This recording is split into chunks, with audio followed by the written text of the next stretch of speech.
Hey, good evening. This is Tiger with a bumpy start today because for some reason, most probably connected with me becoming a Twitch affiliate and all the alterations that needed to be done on my Twitch account, OBS could no longer connect. But I think we fixed it. No, probably at least. Nevertheless, even though we skipped the intro to the game and the disclaimer, please keep in mind that we are talking about playing a computer game and leave the real trains and the railway installations alone. I can see you on the chat, AJ. Very nice to have you there. Thank you for moderating the stream again. And yeah, it is probably the second but last stream that we're actually doing in Train Sim World 3, because then there will be the 21st of September and we most probably are going to play Train Sim World 4 then. I spent already some time preparing the presentation for a video tutorial about the Austrian signaling system, and we will have one for the South California Railroad Agency, or whatever it is called, for the Antelope Valley Line in Los Angeles. What is pretty much Union Pacific route signaling that we already know from Sherman Hill, but nevertheless we have a new signaling system in the United States that we can talk about. Yeah, AJ, you say you're loving your new Founders badge. Is that what says first? Is that your Founders badge? And the sword is the icon that marks you as a moderator. Very nice. Yes.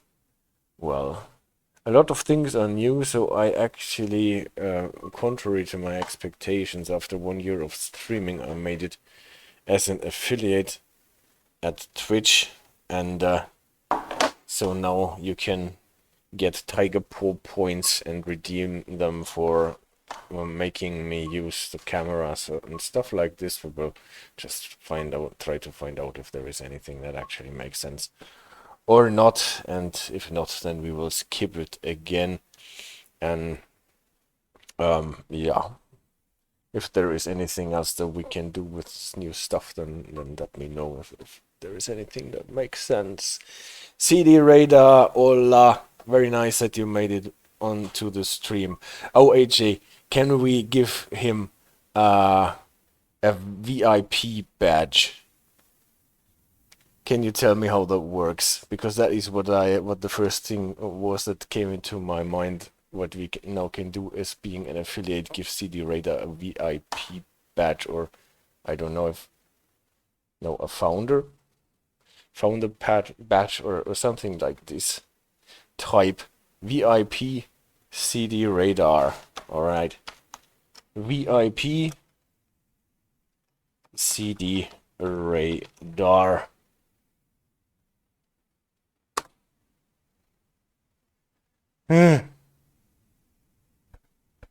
Well, AJ,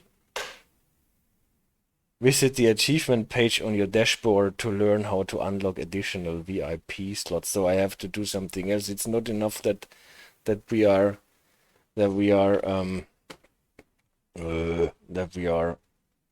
affiliate. We need to do anything else.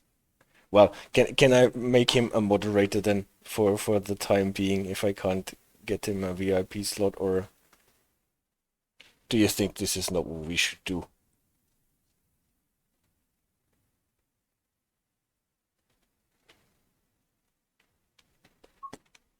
While AJ is thinking about it, I think it's usually, yeah, but tell me how I can do it.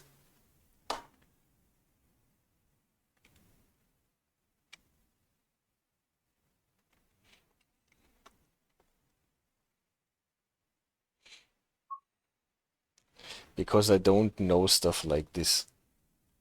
I'm just streaming here on this platform. I don't know how that works.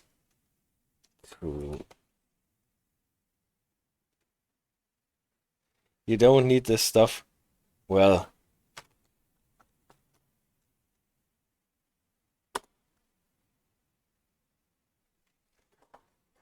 nevertheless, now you are a moderator. Live with it. If you're cutting off too many heads, then I will have to ask AJ what to do with it. Anyway, no, for some time, if AJ is asleep or not here on B-Raid streams and you are here, now I have seen everything.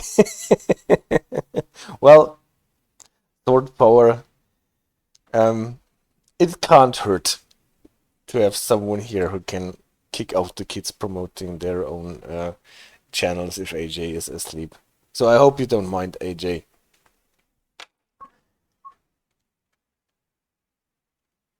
Well, after this playing around with the new stuff that works or does not work, we can actually go to the game and play a bit Train Sim World 3.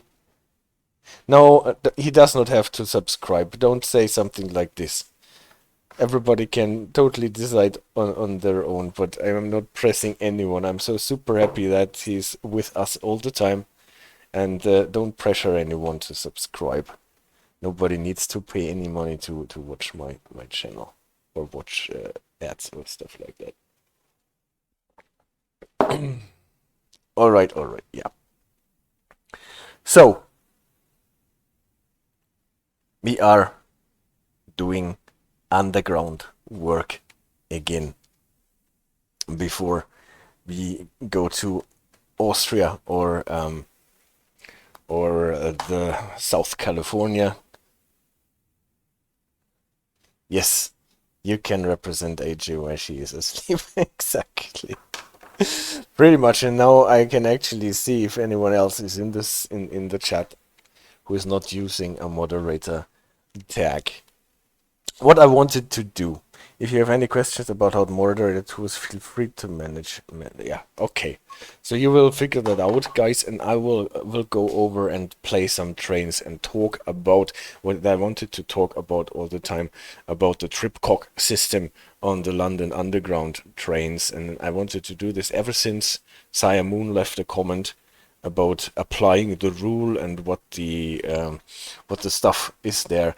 And those trains running on the Bakerloo line are actually only, well, in the game representation is about 3 years old now.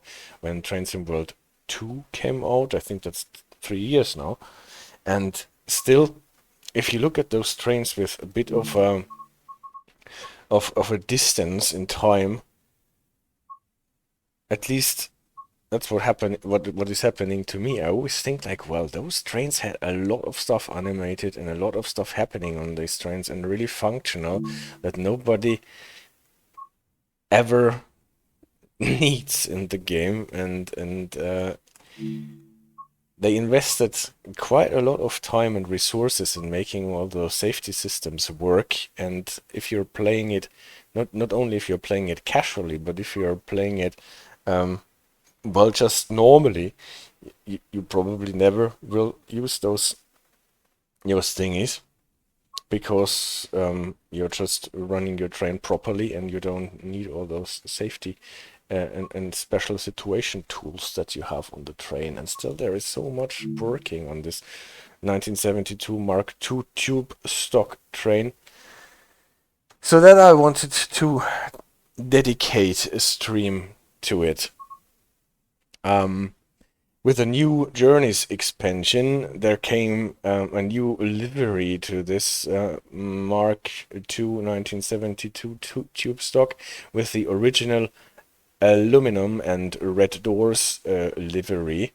What is quite cool, and one little gem actually is that I already went over this. After a while there came the Bakerloo Line 21, the 2021 timetable. What is not the original. The original one is the London Underground Bakerloo Line. The new one that came a year ago or something is the Bakerloo Line 2021 timetable. What is a lot better because you have time to prepare your train and you're not always hustling along the line and quenching out the seconds. So, and there is a lot of other trains and more stuff going on. All the AI traffic has been added. So this is really a cool timetable. I love this one on this oldish route, and this is happens a lot. People always ask, well, you have to add stuff and you have to tend to the old stuff that has already been released years ago. And then it gets released and not a lot of talk and merits are handed out after that. That one is the one that came with the Rivet Games 1938 Heritage tube stock, so it's a special timetable for those trains. And well, I play in the Bakerloo Line 2021 train with the new expansion set most of the time. And then if you select this tube stock train, then you have actually three possibilities to select your train, and there is also this 4-car variant of the original livery, and there are 4 services that are empty coach moves and 2 very small shunting moves that take you to parts of the line that you have not been before and other trains are not going there. And if you read it, it's Aldwych to Elephant and Castle South Sidings, and you think, well, actually you're coming from Aldwych? Is that really true?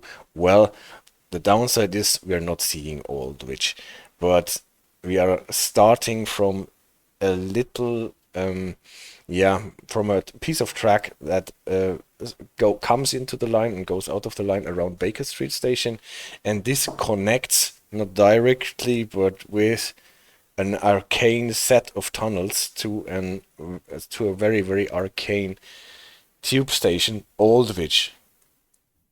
Aldwych is the tube station, or one tube station that has been closed down sometime in the 90s, and ever since is something like a mystery place to London Underground, and a lot of TV shows and movies have used the station to shoot underground scenes there, because obviously there are no live trains running and you can invest a lot of time in shooting movies and stuff in this train station. And there have always been plans to connect this station to the Bakerloo Line, to the Piccadilly Line, but it never really worked out, and so it is closed down now, but the tunnels are still there and are used for whatever. And I think this inspired Dovetail Games, or the developers, or who added those services to the game here, that we're actually coming from Aldwych, what is not really close to Baker Street station, but more close to Charing Cross and Embankment, and even a bit to the east, I think, there, so close to the River Thames. But the line was actually going away a bit parallel to the Bakerloo Line and then connecting to Baker Street Station. And this is where we start with the service. You can see the service number is 7473, indicating that there has already been 7471 and 2, what started out in Aldwych, obviously, and came all these tunnels. So that would be super cool if somebody can, with the editor, add those tunnels and Aldwych Station. But obviously I don't have any knowledge where those tunnels actually are or supposed to be. Bond Street, Green Park, and then Charing Cross, somewhere like this should be the line that it is taken or taking. But where exactly they are, who knows?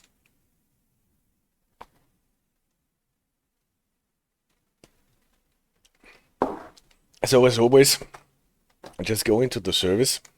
We're starting actually a bit in the dark. You can see the pilot light and some light reflected by the rails, and everything else is dark, visiting in a dark train here. But what they forgot to do is to switch off the external cameras. Can you see? So this is what it looks like when you look at the tube tunnels from well, space, obviously, from the outside. This is where our train is sitting, in the tube tunnel. Here you can see Baker Street Station, I think that is. And interesting thing is that the tunnel that is coming from Aldwych is connecting to the Bakerloo Line behind Baker Street Station, while the tunnel that is going there, you have to go through Baker Street Station first. So you're not going through Baker Street when you're coming from the Aldwych direction, but you're going through Baker Street when you're going there. A bit in the dark, yes. Well, that is that. So if you use the number 2 thingies, then it is dark.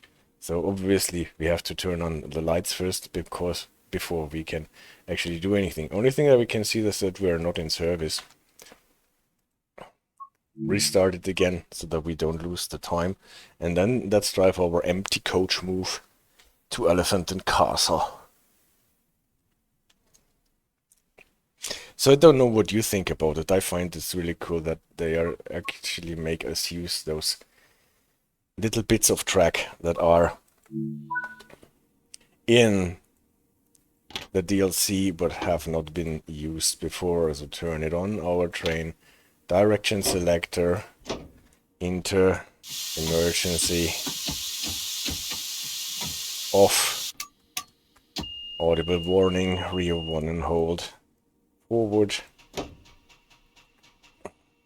We don't really need saloon lights because we don't have any passengers. We're an empty coach move, but let's turn them on anyway. Otherwise someone might bump into the train when we are going through the stations. And not in service stays because we are not picking up any passengers. Yeah. So we will be actually getting on the Bakerloo Line as we know it. Somewhere between... we can look at it in the map, I think. Here, yes. Here you can see the whole line. That is coming from Harrow and Wealdstone to Elephant and Castle here, and the underground part is actually not that long. This is Bakerloo. I think this is Paddington here, and we're coming in from the north, and Edgware Road, Marylebone, Baker Street, something like this, maybe. Or this is Baker Street here. No, this is Baker Street, because this is where we're coming in. And this is the line that is going out, which should connect somewhere to Aldwych, where is actually more like here. Right? No, pretty much here. Here maybe. If we look at where we are down there, this is London Road Depot, Lambeth North. This is already south of the River Thames. And Waterloo. This is Lambeth North here. It must be Waterloo here then. And this Embankment. So this must be where the River Thames is going through. And somewhere here is Aldwych, and the line that connects northbound must go somewhere through Charing Cross area on the other side, and then going more or less parallel to the north, and then connect here to the Bakerloo Line. Something like this, I guess it is. And yeah, this is the underground part that is rather short if you compare it to the other part, where we can go longer and faster. But back to the train running. I'm getting lost in anecdotes from back then when I was running trains from Holborn to Aldwych on the old Piccadilly branch line. Well, obviously nonsense. I've never been in the cab of a London Underground train at all. But I find this mesmerizing.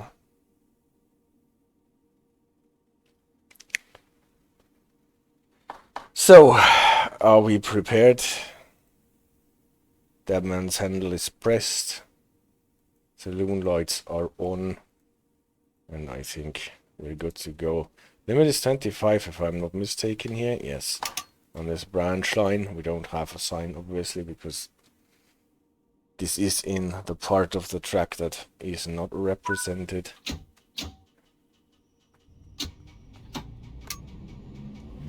And now we have to memorize the line without the help of anyone telling us where to stop.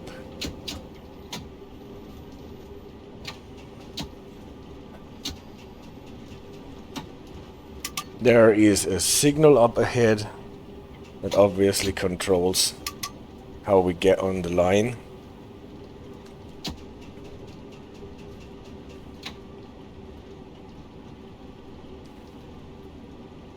What we always can see is when we're getting out of those narrow tube tunnels, then we're typically, like now, getting in an area where we are connecting, and now we are on the line as we know it, the Bakerloo Line, between Baker Street and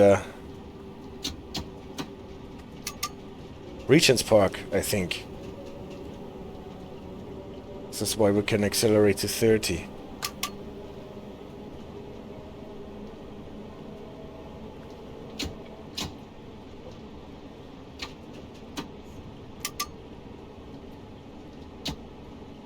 At least that's what I think it is.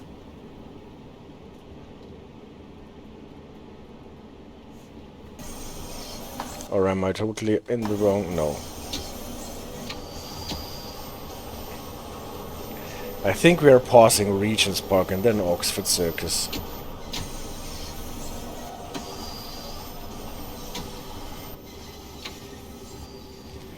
By the way, what is the correct procedure for passing an underground station if you're an empty coach move?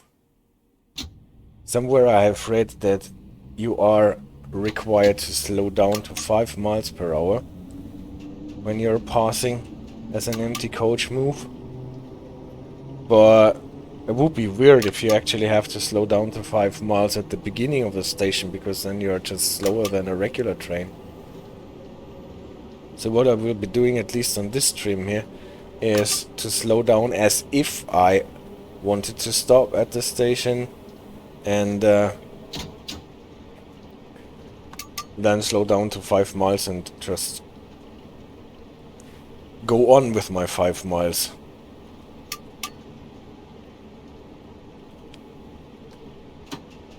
I think this is the slowdown to 25 here, when we're going closer to Oxford Circus. Here should be the sign, yes. And then a bit further ahead, around the corner at the next signal, there should be the limit to 20. And we're going into, here it is, going into Oxford Circus.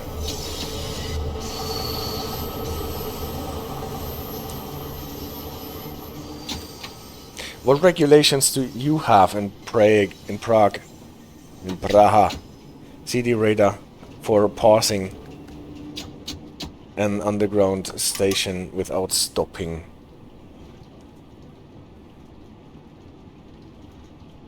Can you just run through, or do you have to slow down to a certain speed?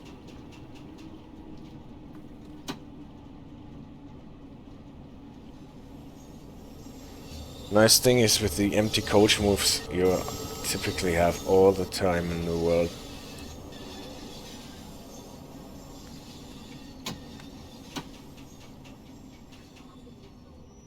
You don't need to stay on a timetable. Oxford Circus.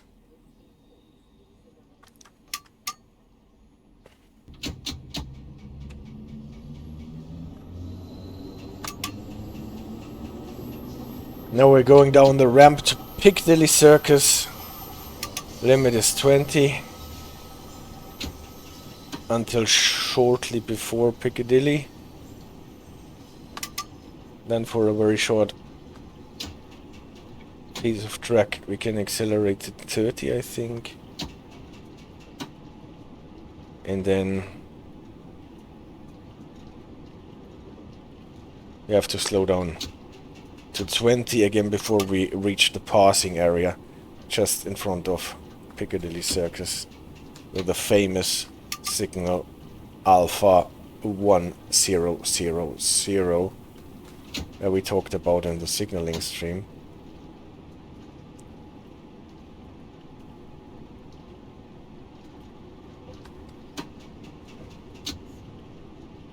So now we can accelerate a bit.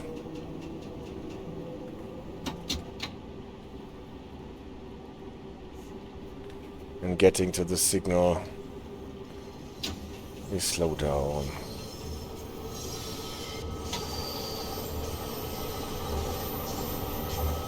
There should be any moment, actually the second signal would have sufficed to slow down, because here's the area with the passing possibility, and you can see the signal on the right.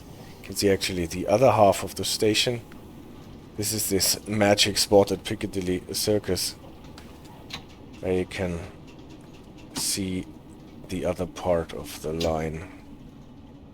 When passing stations you can go max 50 or 60, I can't really read it, blow whistle from entering to half point of platform. Ah, I see. So maybe I got it wrong when I read that tube trains actually need to slow down as an empty coach move.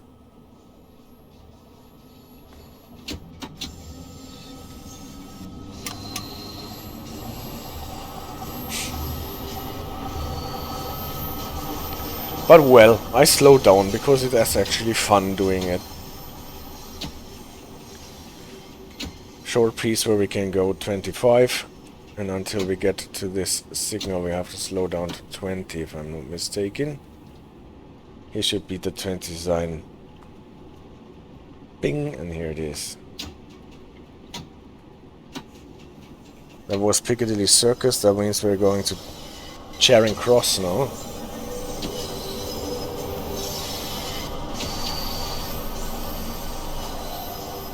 This is Prague, don't know how London does it.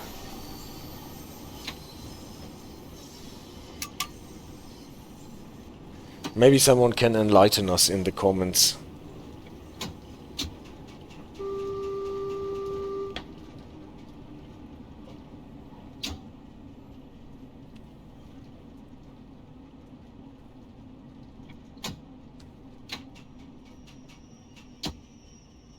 In German you get sometimes on the PIS boards a message like Achtung, Zug fährt durch. Attention, train is going through the station. So this must have been Charing Cross, then we're on our way to Embankment. Or is a 20 limit?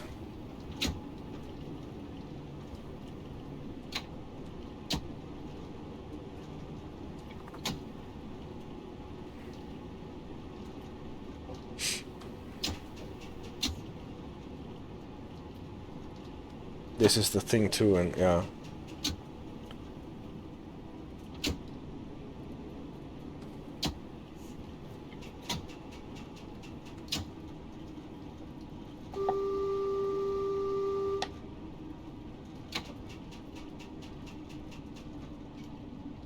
So at least there is an opportunity to use our whistle. Doing it the Prague way.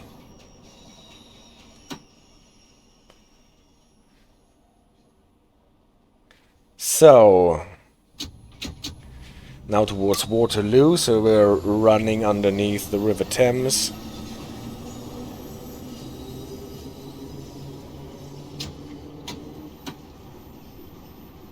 .35, then 30.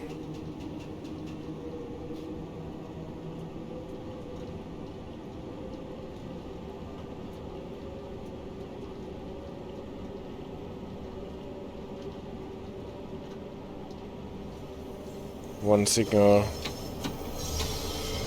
And behind the second signal, a short bit behind it, there should be the 25 board.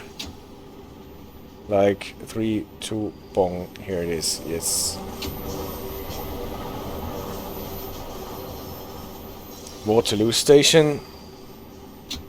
And this is actually a station that got connected to Aldwych as well.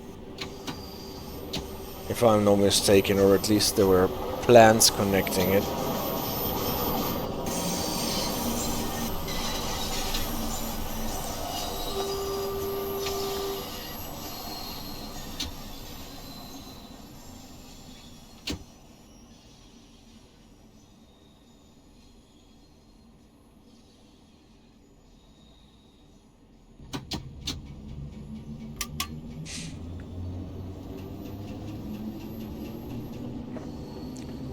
From here we can accelerate to 30, but only a very short thing here is 30. If I'm not mistaken, flush with the second signal, we have to slow down to 25 again. This is the first. And the second signal has 2 boards, one for going to the right and one, yep, for us 25. We're going straight ahead, we're going through Lambeth North, but here is the area where the tunnels from London Road Depot connect into the line.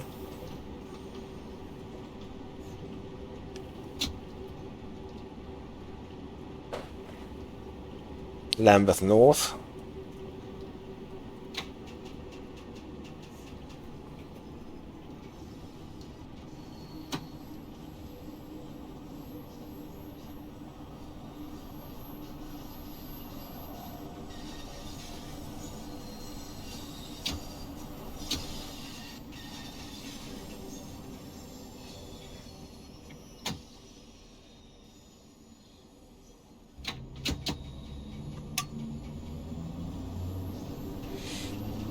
And then towards Elephant and Castle.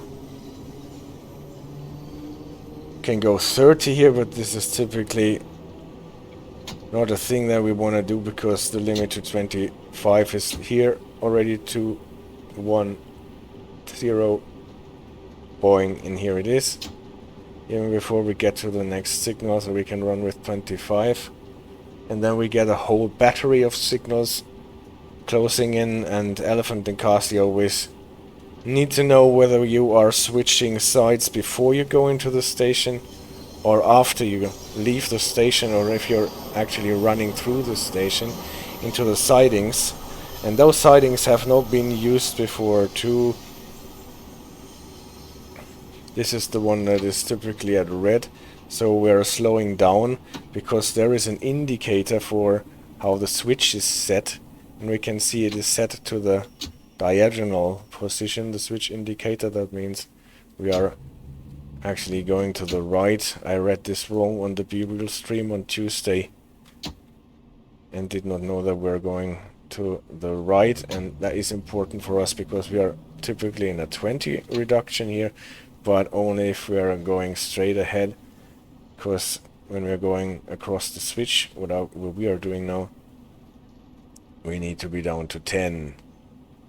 Don't know if you can see that on the stream, but we are in an area where we can switch the lines. It's actually a diamond, so it works in both directions. And now we are switching the sides before we go into Elephant and Castle. And the funny thing is in this service that we are not stopping here at Elephant and Castle, but we are running through it into the sidings behind Elephant and Castle that have the possibility to stable some trains and to switch ends or sides of the line. And we have the possibility to see the magic signals of London Underground. Can you see what those signals show? Green and red, green and red, green and red. And now the green fades away and turns into a semaphore disc showing an open shunting signal. This is why we are allowed to pass here without getting stopped. Is it a 5 here? No, it's 10. But that's spooky, huh? The semaphore disc without the light and the lens actually magically transfers its green gloom, its green light, before we can actually see the disc.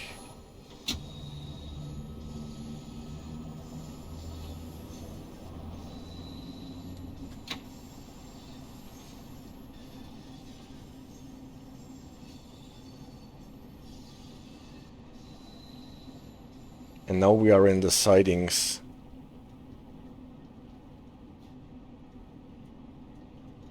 Beyond Elephant and Castle. Those tunnels don't go on. You can see the 2 red lights that mark the end of the line.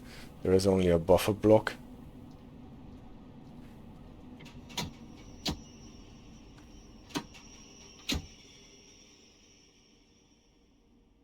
Or we can have some trains here, stable them for the night so that the first trains coming out Elephant and Castle.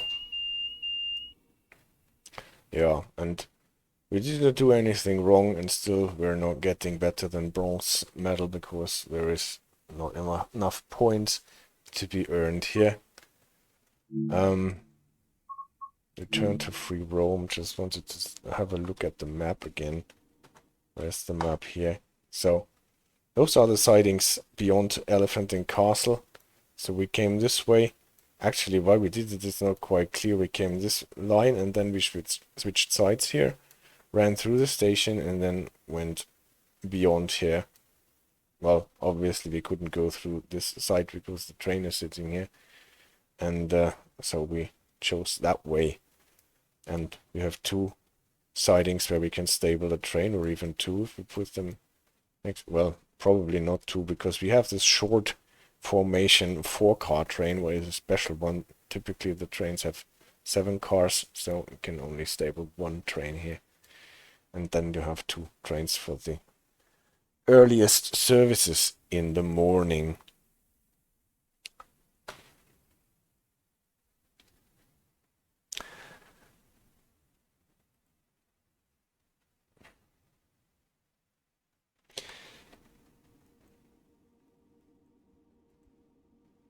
Can I...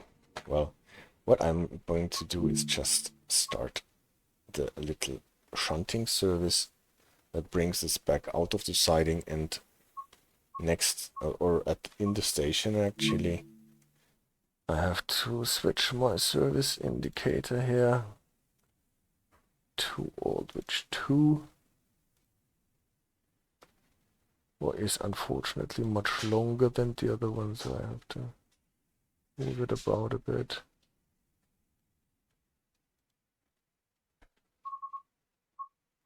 Choose a route. Timetable 21. The 4-car 1 and then 1. We're actually playing in the middle of the night, but that's okay.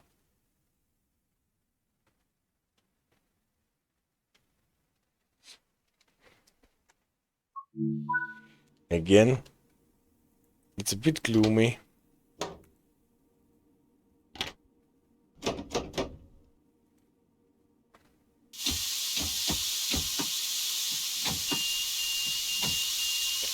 Off and release. Rear 1, hold. Forward. Let's turn on the lights so that the train does not look like a ghost train.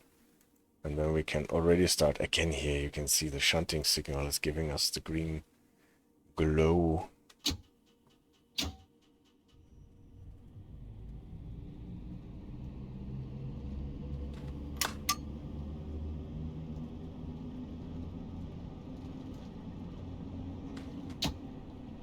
And now the glow is going away. And here is the disc without the light. Oh, see, the radar said something. I will read it as soon as the train is at this station. And funny thing about these sidings is that for weekend service, the number of trains stabled on these sidings is enough, so there is no need for more trains from depot, and no train go from depot weekends. Oh, interesting.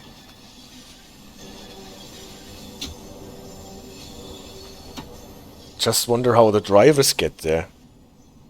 Your lines in the right bottom are messed up. Oh, shit.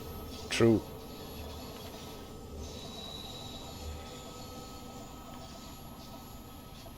I gave it a last... Well, let's stop the train first. I gave it obviously a last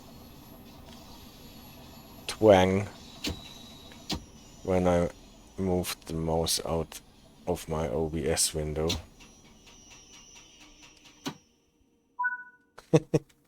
No, I don't mean that. There is not actually a point to fix it because the service is already done, but I want to fix it anyway. And well, you see, that was quite a short service. But no, we can actually... Can we? No, we cannot. We actually have to go physically over there.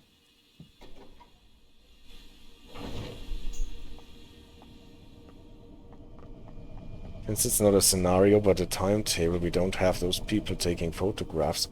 But I will do something that you should not do. I will go on the track. Probably get fried by the third rail. And have a look at those signals. And... you can't really see it. What did I do?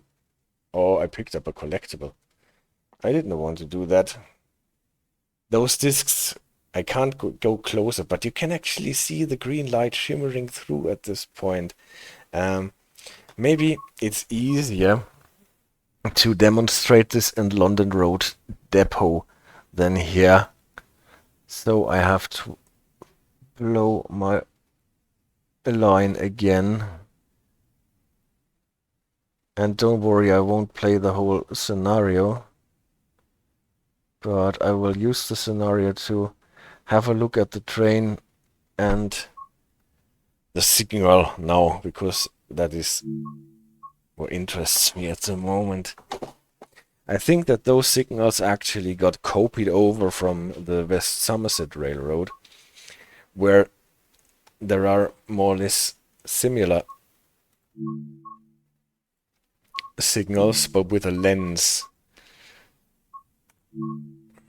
The rail tour here.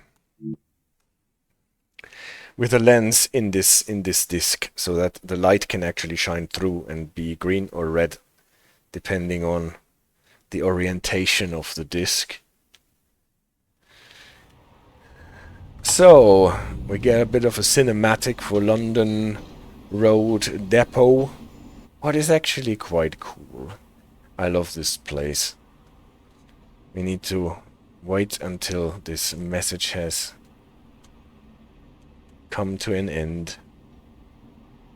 Obviously the scenario wants you to take this train and go with this train northbound out of the city.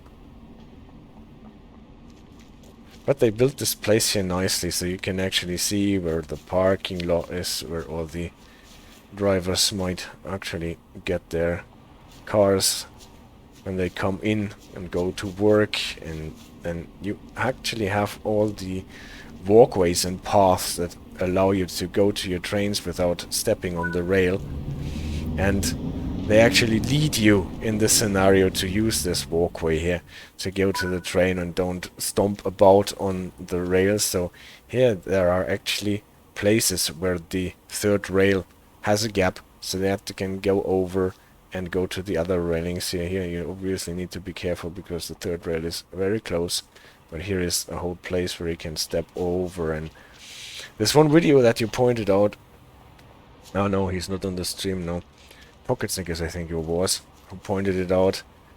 I really love that there are a guy who is usually doing flight sim, and he obviously was a Bakerloo train driver.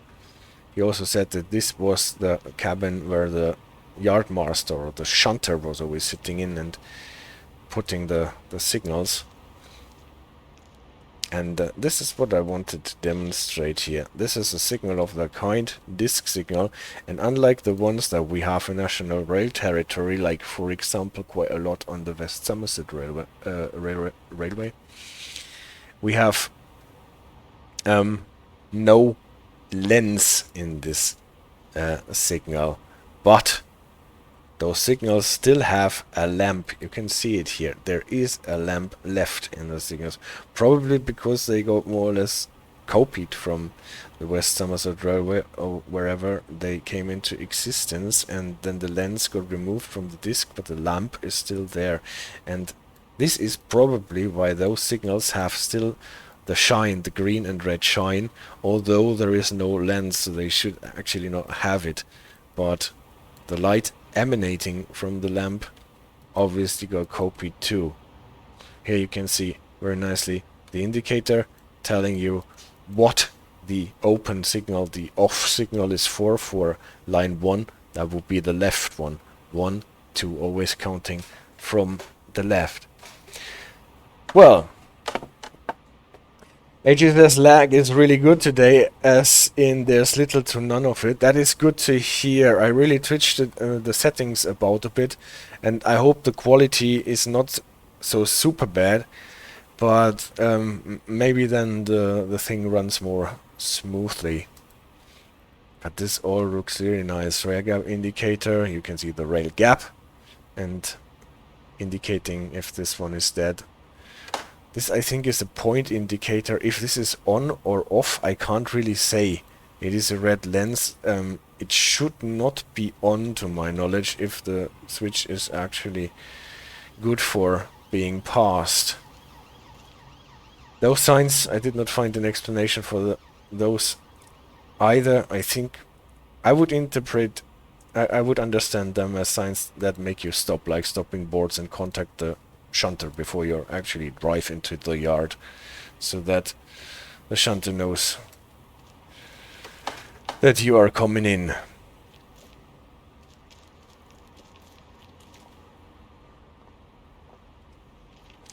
But now let's go to the train and have a little look at it. Or no, I actually need the signal for the Tripcock. What is the Tripcock now? That's why I actually went there in the first place. We have a system on this line that stops train that try to run a red signal. And how do they do that? It's this mechanism here and this little pedal. And it's quite a simple and low-tech thing. If the signal is off, like here, then this pedal is, as you can see, pushed to the ground by some mechanism, so that the train does not trip over this pedal. If the signal is on, like red, you can't pass it, then this little pedal will be standing upright, perpendicular. So, and this is the position where it would go automatically, because there is a spring and that pushes it to the upright position, and then it trips the train.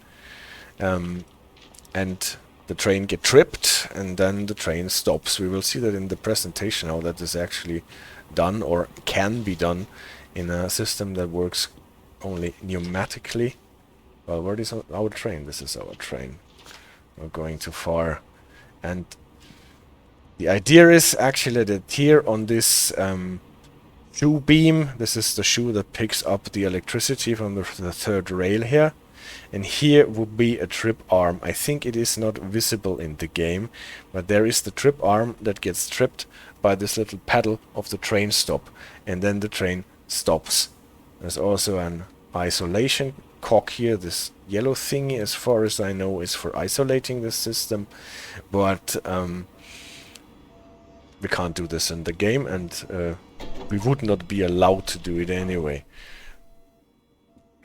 So I will just sit down in my train here, go to the presentation, and after the presentation look at all the funny buttons and indicators that are here in this train. And again, I cannot stress it enough, I'm always overwhelmed how much actually is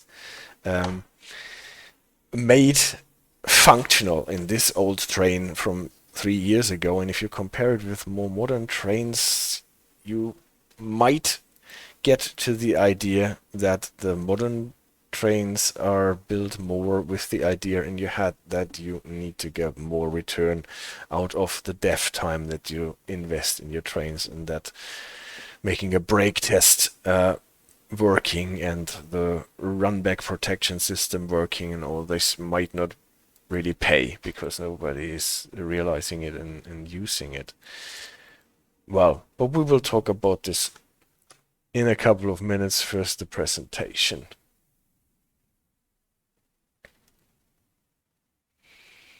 Can you see my presentation?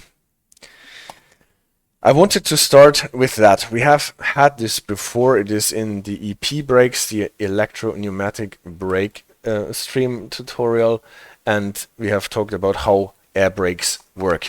And we have learned or seen or recapitulated that we press brake blocks or brake shoes with brake pads against the wheels, or brake discs, but the earlier versions against the wheels, to slow down the train by friction to the wheels, friction to the rail. And this was done by pumping air or directing air into brake cylinders, and if there is air in the brake cylinders, the shoes are pressed against the wheel. If the air goes out of the brake cylinder, then the blocks move away from the wheels and let go. We needed control triple valves to control the airflow from a main reservoir that is made by a compressor provided then along the train with a main line, a main reservoir line. To the control valves, they directed into auxiliary reservoirs that are on every vehicle, so that every vehicle has its own air for performing a brake application in case there is a separation in the train line. And the triple valves can allow main reservoir air go into the auxiliary reservoirs, then the brakes are charged. And if we want to apply the brakes, then the control valves allow the auxiliary reservoir air to go into the brake cylinders and apply the brakes. And the other way around, for releasing the brakes, the control valves allow the air to go out of the brake cylinders so that the brakes can be released, the brake blocks removed from the wheels. All that you can see in more detail in the EP brakes stream, or also on the single pipe air brake stream or video where we discuss the function of the auxiliary reservoirs and the equalizing reservoirs, and especially the control valves. And for controlling the control valves, we had in the old setup the brake pipe. In the old Westonhouse system, we learned later that with the EP brakes we replaced this control by an electric control, but we always kept on those trains that are running, especially on the London Underground, like the 1972 tube stock or also the 38 tube stock. We kept the brake pipe as a fallback system, a backup system, so in case that the EP brakes didn't work properly anymore, we can always drain the brake pipe to perform an emergency brake application. And this thing, now why I'm recapitulating all this thing we can use for our Tripcock train stop mechanism. So this was the brake pipe, main reservoir pipe, and obviously the pressure in the brake pipe we controlled with our brake valve in the cap. And then we had this correlation between full pressure in the brake pipe resulting in no pressure in the brake cylinders and no brake force applied, while empty brake pipe resulting in full brake cylinder pressure and full brake force applied, and everything in between resulting in an indirectly proportional result. So lowering the brake pipe pressure results in more and more brake cylinder pressure and more brake force. This is why it is called an indirect brake. And how can we perform an emergency brake application? We drain the brake pipe. completely, and then we get full pressure on the brake cylinders and the train stops as fast as possible. And how do we do this with our Tripcock train system? Obviously, there are, like always, more ways to do this, but one way to do it on the pneumatic side alone, we connect a pipe with the brake pipe, or is the Tripcock pipe, more or less, and at the end there is a device that is called the trip arm, and if this device is knocked over, then a valve opens and all the brake pipe can be drained at this point, and then we will have an emergency brake application. So line side, at a red signal, we have this device that we have looked at in the game already, with this little arm that can be upside or pointing to the top, standing up, and if the train runs against it, then the trip arm will be knocked over and the brake pipe gets drained. Emergency brake application. Obviously, there are other systems that translate this signal on a different channel and to perform an emergency brake application, but if we just do it on the pneumatic side, then it works like this, or can work like this, or the air goes out, emergency brake application. So if we want to go on, we have to reset the trip arm, close this opening here again, refill our brake pipe, and then we can go on. So on a green signal, so that this does not happen, this arm gets switched to the ground, and then obviously the train can pass without the trip arm being knocked over.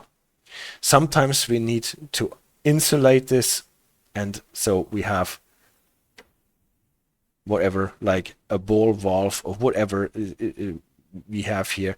Typically we have a connection between the trip arm pipe and the brake pipe, but if we lock it at this time, we can insulate it or isolate it, and then we can trip the arm as hard as we want, and it does not result in the brake pipe being drained. It just stays as it is. And this is what this little yellow lever is for, what is, as far as I know, called a Tripcock isolation cock, the TCIC, and then it does not do that anymore. And in case you have a motor car coupled to another vehicle, like if you build double traction trains and stuff like this, then obviously when the first car passes the green signal, it switches to red, and then the arm gets raised, and then if the next driving motor car wants to pass, the trip arm on this vehicle gets knocked over, and this is not what you want, because you don't want your second train get stopped.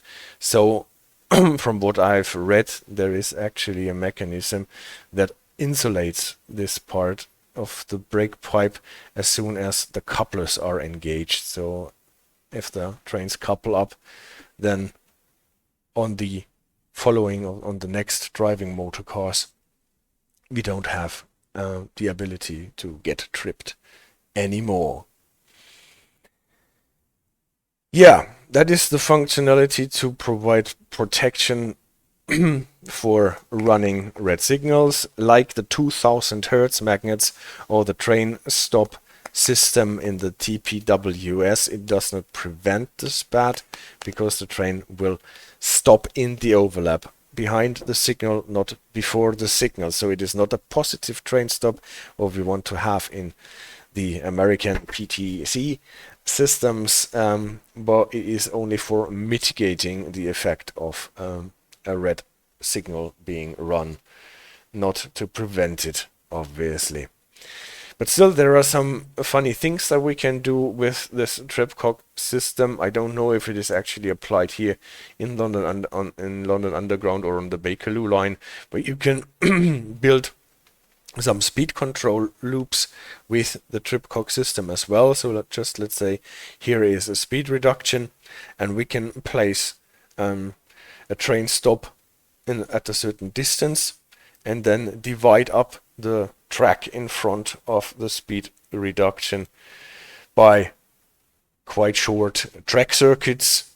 So track circuits, if you want to learn more about track circuits, I suggest watching the video about the pulse code cap signaling system on the Boston Sprinter, Boston Providence route. There we go into detail what the track circuit is, what it is used for.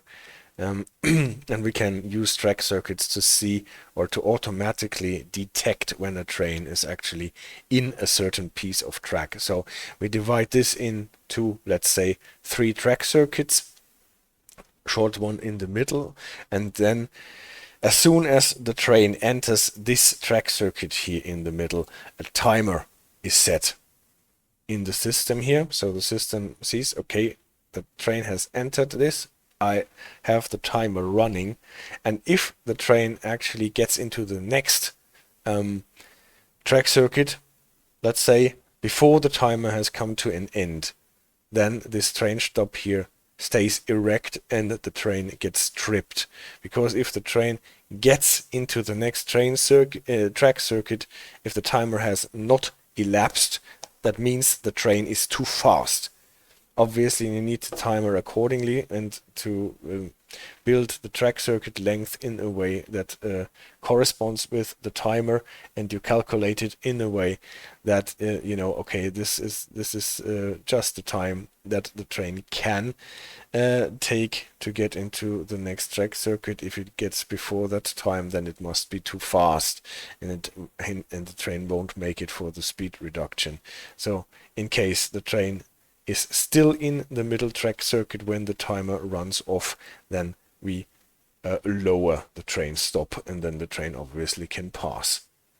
This is one way, don't know if it is done on London Underground, to build a Tripcock train stop for timed installations for speed reduction.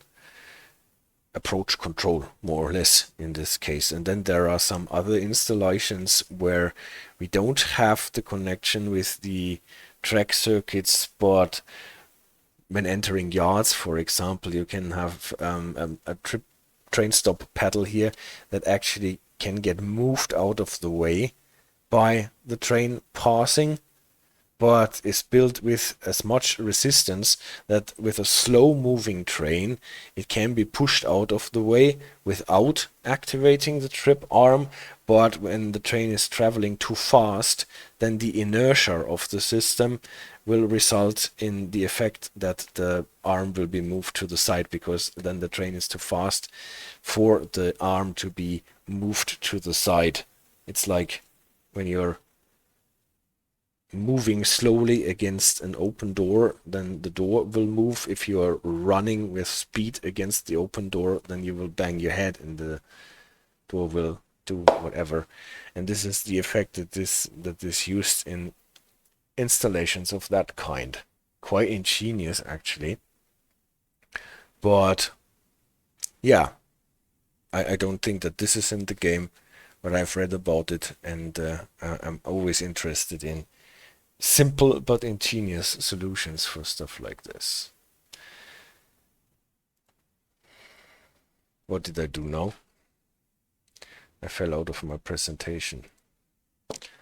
Well, what I wanted to do is to go through all the systems that are in our 72 Mark II tube stock that protect things from, or yeah, that should prevent things from going wrong. And I have taken some screenshots to explain the thingies and what systems they are belonging to. And after that we will see one or two of them in action, actually. So this is the side when you're looking to the right. Just let's go back to the game for a second to show you what I did. Yeah, this is where we are sitting. So I've taken a screenshot from here, then I've taken a screenshot from this area here with the 1, then I've taken, I think, a screenshot from this area here behind your left shoulder of that part here, and then here from the handle and this part over there and put it together in my presentation that I need to switch on again. Yes. So here, this is the part on the right, and we have here in the middle all the stuff that is connected with the post-trip speed control and reset with the Tripcock system that we have just seen. And for that we will go again back into our train because I can explain it easier there what there is. And what we can see is that we have an alerter. So this is actually a speaker where we can hear something happening, and this button is for resetting the Tripcock. In case you are running a red signal and get stopped, the trip arm is moved to the side, then you can push this button to reset the Tripcock. Obviously in the game it does not do anything because we can't get tripped. The trip arm is not even represented, and every time we are trying to pass a red signal, the game is kicking us out for the spat. But in real life this will be for resetting the trip arm, and then it will get moved pneumatically, I think, back into the closed position. What I've learned from watching videos is that this is quite a newish installation. Actually, usually or originally you needed to pull a cord that was somewhere in this cupboard over there, so that you can actually have to give that cord a tug to move that trip arm back into position. And in the later days you can actually use the power of compressed air to move it back. There is obviously an indicator in case that this does not work, and this should give you an indication. And then there is a speed control.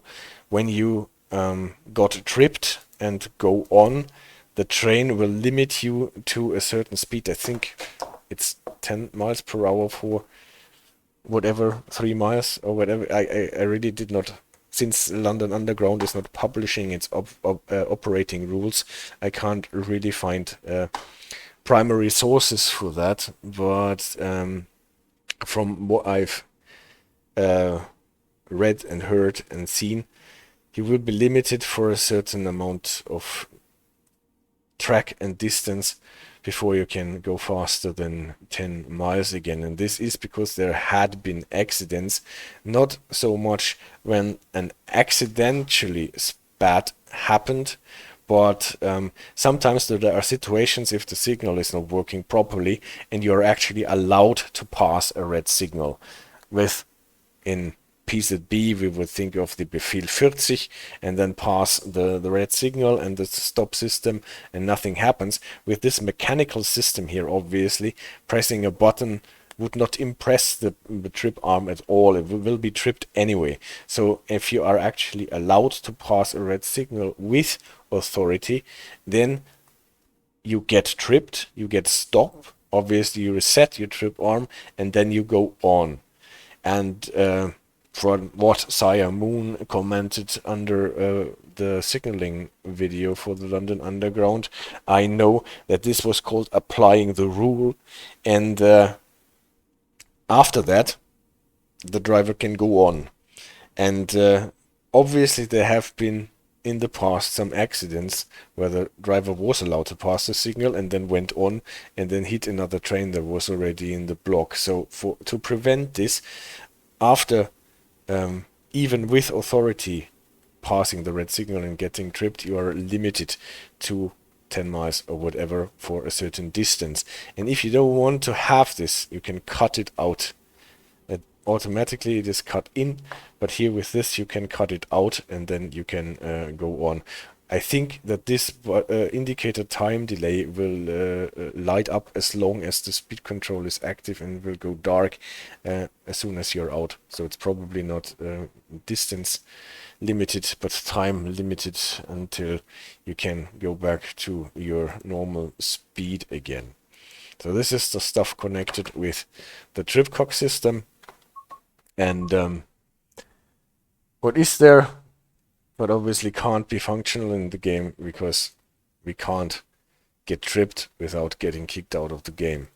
What else do we have here? Here, this switch is another lockout switch to lock out a system that prevents you from going backwards. We have talked about this, that it is a total no-go to reverse a subway train. And still those trains can be reversed, so the reverser can be set to reverse, and then you apply traction and then it runs. But running backwards, you can only do that if you asked 3 times and got a written order. Well, that is obviously exaggerated, but you obviously need authority and it needs to be supervised. Someone needs to make sure that there is no train coming from the end of the track, and that you're not hitting anything, and that you're not running over anything or whatever.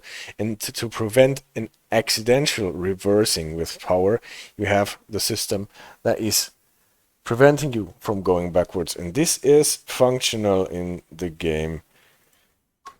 So at the moment it is cut in, so if I sit down, move my... oh, I actually did not activate the train yet. Control switch.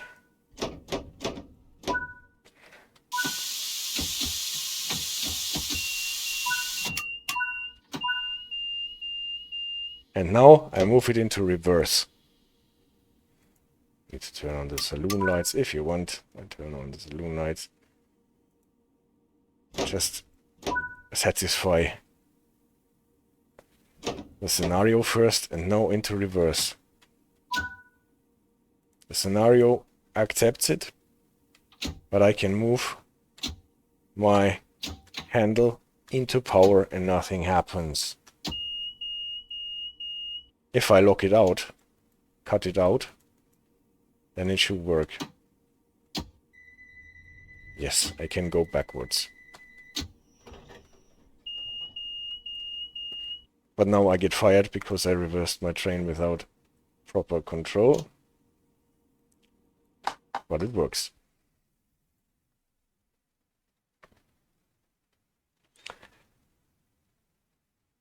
Presentation. Here we go. Okay, that is the reverse lockout. Prevents you from going backwards with power. But it turned out that this is not enough, because the train can also roll backwards without power if it is sitting in a gradient. And with the train sitting in a gradient, there have been obviously accidents when the driver falls asleep, is leaning on the Deadman pedal. So the Deadman pedal that we come in a couple of minutes does not activate, and the train is rolling backwards down the hill for quite a time until it gets into a position where it needs to go uphill again, or until it hits anything. And this is something that we don't want to have. This is why we also have a Runback Protection System that prevents the train from running backwards. I've read 1 or 2 meters, then it activates the brakes. And the funny thing is, I thought it is not functional because I gave it a try, but for what reason ever, you can see that it is cut out by default in the game. What it should not be. So here is a switch where you can cut it in or cut it out, and by default it is cut out the system. There's a button to reset it if it was activated. There's a test button even. Then this indicator here lights up.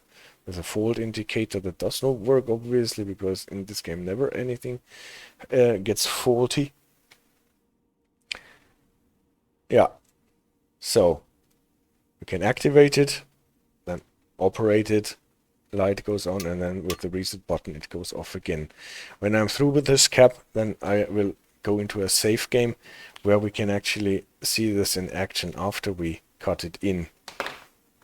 Next thing that we'll get to the presentation, what is up here, is the brake test equipment. It is, well, not a security or a safety system that prevents you from anything, but it allows you to test your brakes every time you start.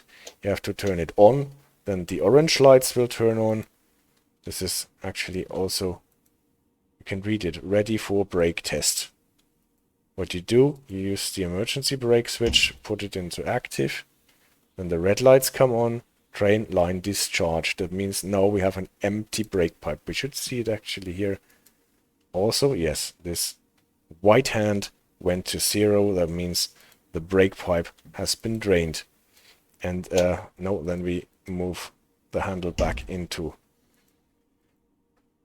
normal, and then we should see how the brake pipe gets recharged. Yeah, you can see the Y hand is back to its 4.5 bars, and then we should get green lights here. Brake test, okay. Wonderful, wonderful stuff. Nobody needs that for playing the game, but it is really working together with the hand and with the lights and everything. This is the stuff why I like these old trains so much. So this was the brake test equipment here. What do we have on the right hand panel on the back side? Droplight Interlock. Right, we also have a Droplight Interlock on the left. Oh, I did not put up the presentation again. Here, again.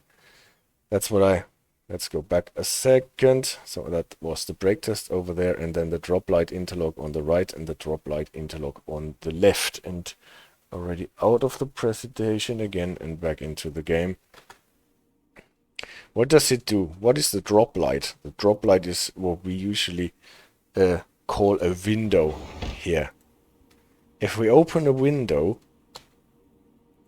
and try to run the train forward now,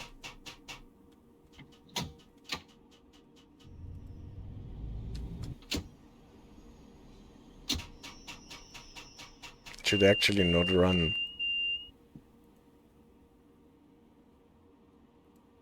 Well, it did now. The idea is that the Droplight Interlock should actually prevent the train from applying power and running if the window is open, or from what I have learned in some videos that I watched, open more than only cracked open. So there should be a position where you can crack it open, and if you open it more than this, then the Droplight Interlock should prevent the train from running from the right and from the left. Let's see if opening this window the train gets prevented from running. Yeah, here it actually works, see? If I close the window, the train runs.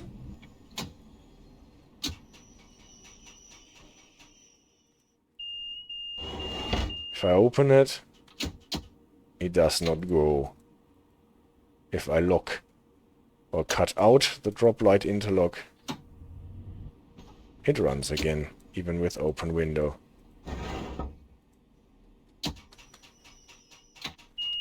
But on the right side, it obviously does not work because it's open window, cut in. It should actually prevent us. Cut in. But the train goes anyway. Let's see what happens if I cut it out.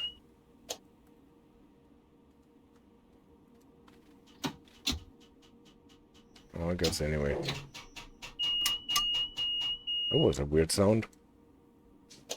Ah, but that was the dog and not the train. Well, obviously on the right side, the Droplight Interlock does not seem to work. What else do we have here? We have a door interlock. That is more... Again, I have to turn on my presentation. Again, here on the right side, a door interlock. What does the door interlock do? More or less the same thing as the Droplight Interlock does. It prevents the train from running as soon as the doors are open. Let's open the doors on the right. You can see doors are open now. Can we move the train when applying power? No, it doesn't. Run, because this system here, the door interlock, prevents the train from starting if doors are open. In some cases, we need to move the train anyway. We can lock it out, and then the train moves. Even with the doors open.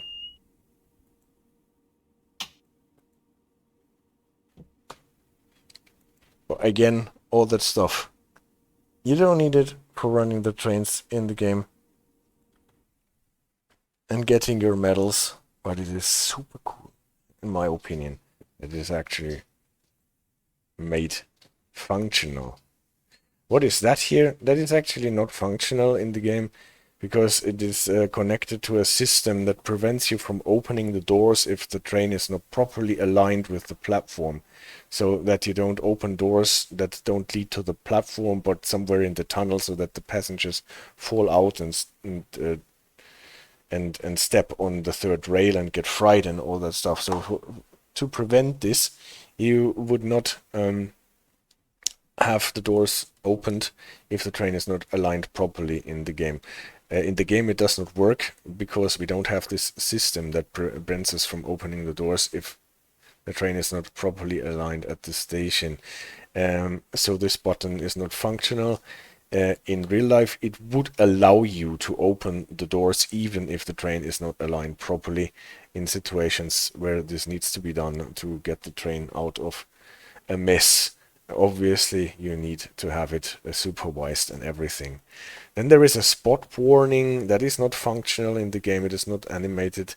What it actually does, I don't know. Probably it will sound an alarm or a light in case that you actually ran over a red signal and got tripped, so that you don't only you not only realize that your train got stopped for some reason, but it also informs you probably that you ran a red signal, and that was the reason for your train getting stopped and not some malfunction or whatever. What do we have on the left beam here? We have the Audible warning valve reset. That is the button that we always need when we are taking the train in service. So after moving the train handle from shutdown, emergency, off and release, then we have to push the Audible warning reset button so that this stops. Sir Tripsalot. Yeah, I hope we will not be Sir Tripsalot. Somewhere I read that in a 2-year period you can have 3 spats and or may have 3 spats without actually getting kicked off the line.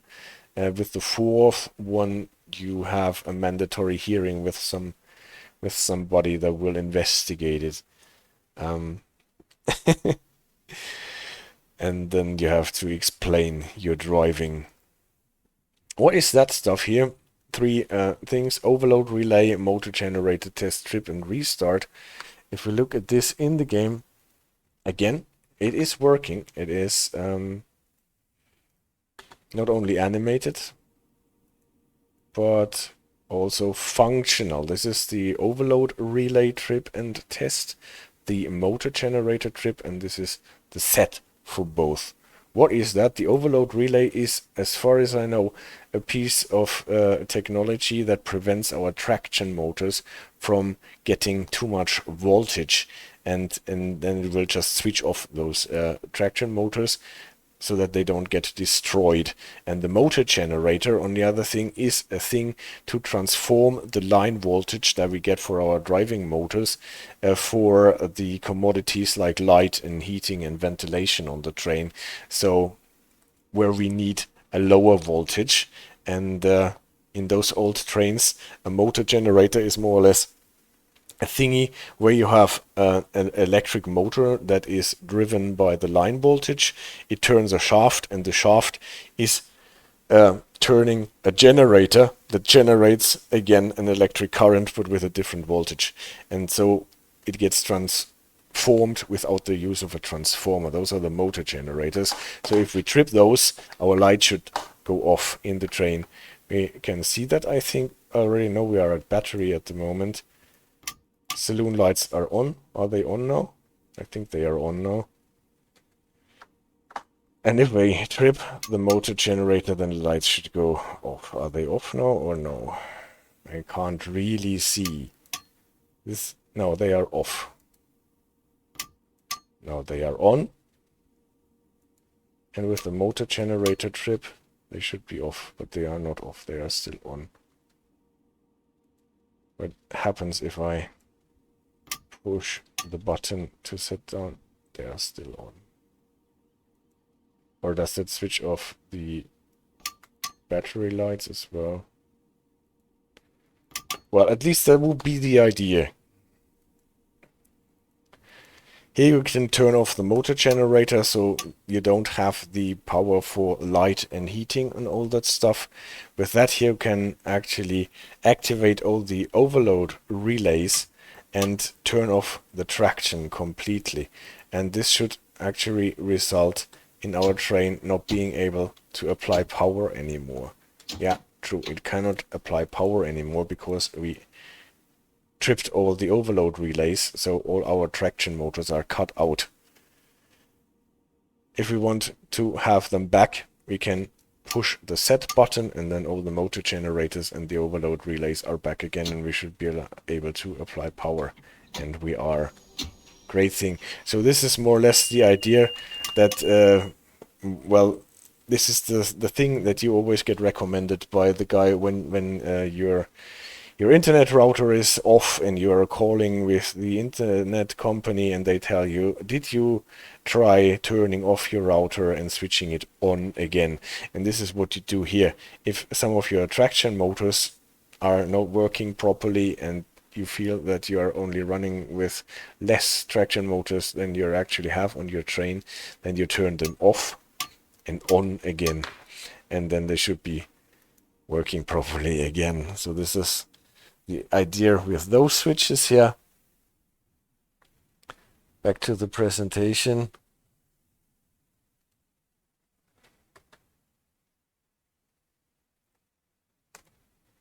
Yeah, we have an indicator that is not working in the game. It is labeled with Saloon Lights Off. I think this is an indicator that should warn the driver that the saloon lights are not on and that your passengers are sitting in the dark or only with the gloomy battery emergency light.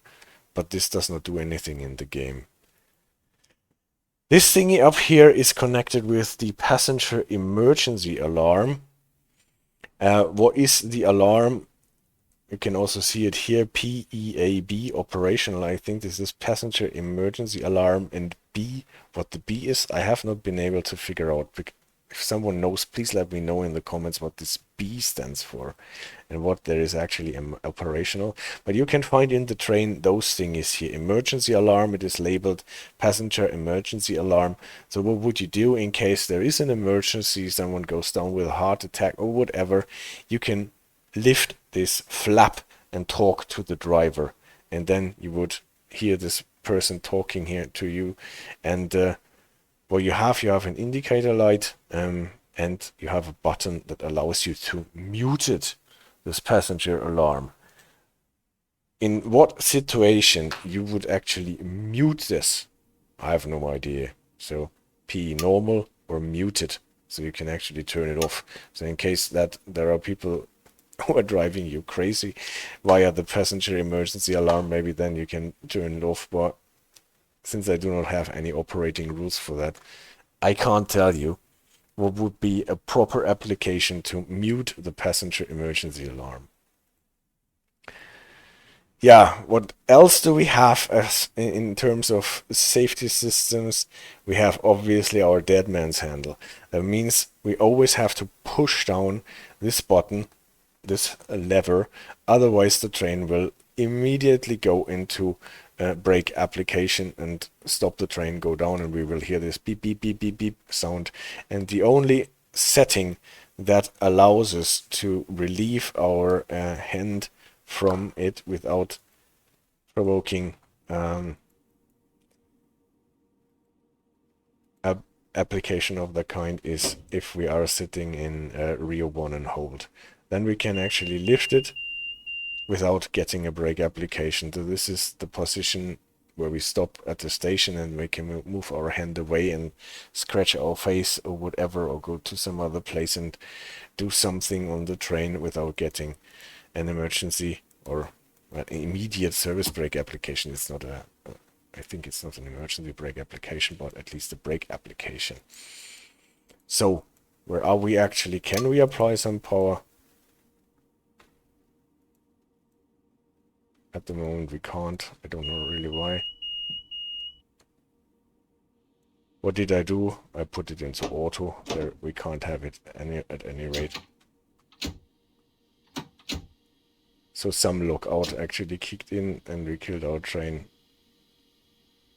Maybe the doors are still open. Yeah, that was that. So what I wanted to indicate, train is running, and as soon as I let go, train stops. And then I have to go to off and release and start it. You can see it here. The brake pipe actually drained. So shunt, let go of the handle, poof. It's even a full emergency brake application. Brake pipe gets drained. No, we can't. Well, now, in the end, we found out what we could do. Okay. So this is the Deadmans Handle, and also what is connected with the Deadmans Handle. After a certain amount or length of time, like 90 seconds or something like this, the train will inform the dispatcher about the Deadmans Handle being activated.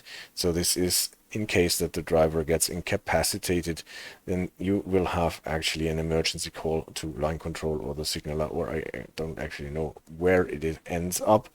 And to prevent this in situations where you got an alarm from the Deadmans Handle system, but you are still okay, there is a button where you can reset this radio alarm reset. So you push this button and then you don't get an emergency call on the radio. Radio, by the way, is that thingy here. We've talked about this before.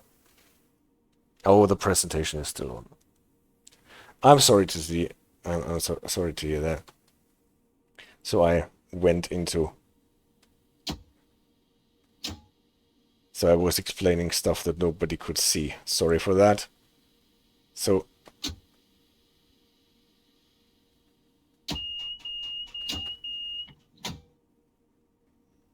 Train running, relieving the Deadman's Handle, brake pipe gets drained to zero, train gets stopped.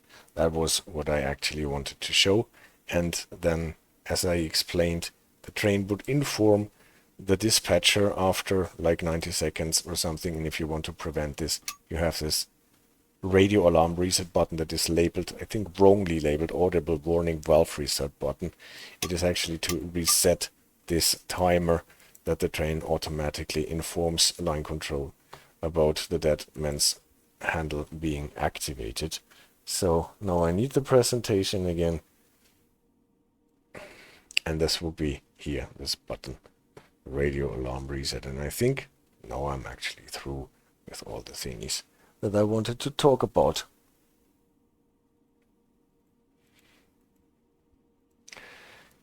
And since we are already 1:33 into the stream, I think I will leave it at this and will send the empty coach move back from Elephant and Castle to Baker Street into a B-wheel stream or something like this. And we'll probably end the stream here at London Road Depot. What is really a nice place. Ever since I've seen this in the game, I thought how nice it would be to visit this place actually in real life. All right, AJ, are you still up, or have you fallen asleep? Yes, she is still alive. That is good to hear. All right. The presentation is again on. Well, good thing I'm not doing a 12-hour stream today. He's right, the presentation is still up. Yeah, and it was up. I moved it away, then I moved it in again. And so for the total and the overview for a London Road. Yes, I totally need you, both moderators, to tell me presentation is on, presentation is not on. Well, anyway, we were was a bit of a workshop and sandbox part here, and yeah, I think there can be no doubt that this train really has a lot of stuff. One thing before I go out. I wanted to demonstrate the rollback thingy, the runback prevention. For that, obviously, I need to go into the main menu. Now the presentation is off, right? Resume last played. I think we are here at... Where are we? You're going to bed, so you're missing the last 5 minutes. Kilburn Park, yeah, that's where we are going, because here we have actually quite a gradient at the station. And let's see what's happening if we just leave the train running here, and now let's think we fell asleep, are lumping on the Deadmans Handle. The train is getting slower and slower and slower.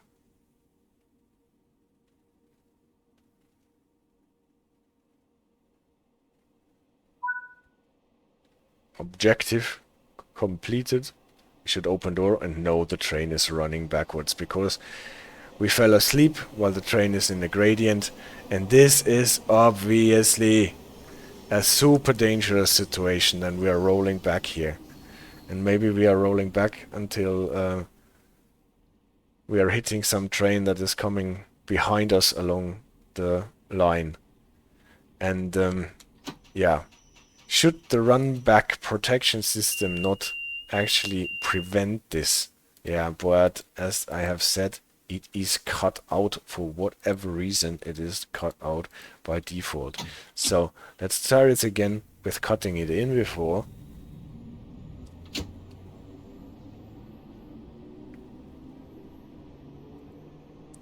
Now let's cut in our system here.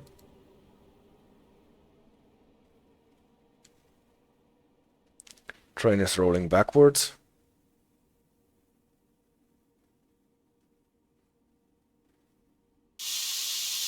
You can hear the brake pipe hissing.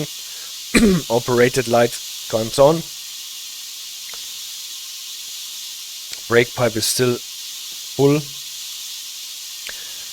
I don't know exactly how this works, but it works. If we want to go on, we have to reset it by pressing the reset button, and then we can apply power and drive again. So it works, but for whatever reason it is cut out by default. If that is actually as it is supposed to be, I don't know. Yeah. Then I can stop the stream here. I can't get off the train here because I'm sitting too much front. With our... well, we have not actually looked at it, right? At the silver, aluminum and red doors original livery. I think it is nice, especially the roof looks nice with this brushed aluminum. Already has the underground labels, not London Transport. But this was, as I understand, the original livery when this train came into use on the Bakerloo Line, or got repainted white and red and blue. Super nice with those scratches here. Well. Now I'm getting crowded. And I think this is the time where we can end the stream. Thank you very much. Thank you, AJ, if you're still around, for moderating. Thank you also for moderating, CD Radar. I hope I will still have you on the stream, even since I am now a Twitch affiliate and you got the moderator sword to carry around all the time. Next Sunday we will have the last Train Sim World 3 stream, I'm quite sure, because during the week the early access, no, what is it called? Whatever, this period where you can start playing it after buying the deluxe edition starts, and then we will have probably a stream about Austrian signaling and about South Californian signaling.